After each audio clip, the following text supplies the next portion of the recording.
بسم اللہ الرحمن الرحیم۔ امام بخاری رحمۃ اللہ علیہ کا مشہور واقعہ ہے۔ ایک مرتبہ کشتی میں سفر کر رہے تھے۔ اس وقت ان کے پاس 1000 اشرفی تھے۔ راستے میں ایک بندے نے ان کے ساتھ بات چیت کرنا شروع کر دی۔ باتوں باتوں میں انہوں نے تذکرہ کر دیا کہ میرے پاس اتنی رقم ہے۔ بس ایسے ہی برسبیل تذکرہ بات کر دی۔ وہ کوئی بڑا شاطر انسان تھا۔ تھوڑی دیر بعد اس نے شور مچا دیا کہ میرے پاس ایک تھیلی تھی، وہ کسی نے چوری کر لی ہے۔ اس میں میرے 6000 دینار تھے۔ لوگوں نے پوچھا کہ وہ تھیلی کس رنگ کی تھی؟ اس نے کہا وہ اس رنگ کی تھی، کیونکہ اسے پتا تھا کہ ان کے پاس اس رنگ کی تھیلی میں اتنے 1000 دینار ہے۔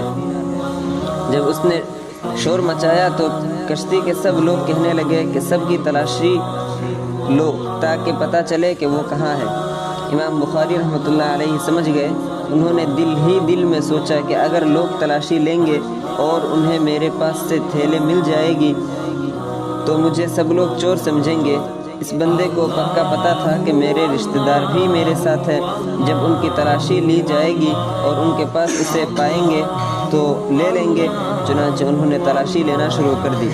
جب تلاشی لیتے لیتے امام بخاری رحمۃ اللہ علیہ کے پاس آئے اور ان کی تلاشی لی تو ان کے پاس بھی تھیلی نہیں تھی۔ پوری کشتی میں سے تھیلی کہیں نہ ملی۔ اس نے اپنی جھوٹی اور بناوٹی پریشانی کا مزید اظہار کیا۔ جب کشتی کنارے پر لگی اور امام بخاری رحمۃ اللہ علیہ آگے چلے تو وہ آدمی آپ کے قریب آیا۔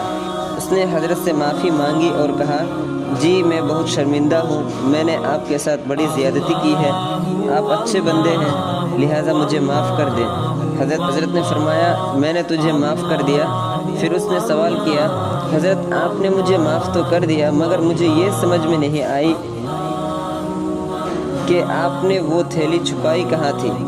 فرمایا، جب میں نے اعلان سنا کہ تھیلی چوری ہو گئی تو میں سمجھ گیا تھا کہ میں چونکہ کنارے پر بیٹھا تھا اس لیے میں نے وہ تھیلی چپکے سے دریا میں گرا دی۔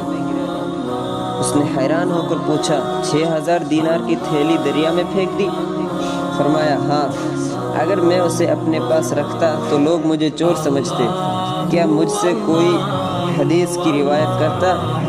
اگر میں ایسا نہ کرتا اور چوری کا الزام مجھ پر ثابت ہو جاتا تو میں حدیث پاک کی روایت سے ہمیشہ کے لیے محروم ہو جاتا۔ میں نے روایت حدیث والی نعمت کو بچانے کی خاطر اس مال کو قربان کر دیا۔